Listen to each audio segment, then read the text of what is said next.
ویدیویی که در یک روز دهها بار و شاید صدها بار در صفحات اجتماعی افغانستان دست به دست شد. پیرمردی که گفته میشد جنرال سابق است و حالا از ناچاری در قندهار میوه فروشی میکند. از مردم عام تا مقامهای بلند رتبه دولتی در پیامهای روی صفحات اجتماعیشان گفتند که با این مرد کمک میکنند. به خانه این مرد در گوشه از شهر قندهار رفتیم. داود شاه سن دقیق خود را نمیداند، اما میگوید حدود 85 سال عمر دارد. به گفته خودش در آخرین سالهای حاکمیت محمد ظاهر شاه در نیروهای پلیس دلگی مشر بود.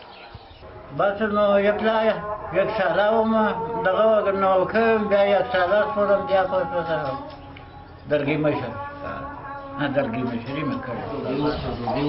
داود شاه میگوید با کودتای 7 ثور سال 1357 و پایان دوره شاهی مأموریت نظامی را ترک کرد و رتبه نظامی بالاتر نگرفته. دو پسرش را هنگام اشغال افغانستان توسط شوروی سابق در بمباران محله‌شان در قندهار از دست داده. او 2 دختر دارد، یک پسرش از تکلیف روانی رنج میبرد و یک پسر دیگرش 13 ساله است. این کار روزمره داود شاه است. در جاده های قندهار میوه میفروشد. درآمد روزانه‌اش با مشکل مصارف خانواده اش را برآورده میسازد. شهردان ورکه خرچی چې رانه ورکه نه کړ اولاد کې پاره نه برابر. د ورځې څومره ګټې؟ ورځې گاهی سلی گاهی نیم سلی گاهی 200. برای فعلا والی قندهار وعده سپرده که ماهانه 10,000 افغانی با داود شاه کمک کند.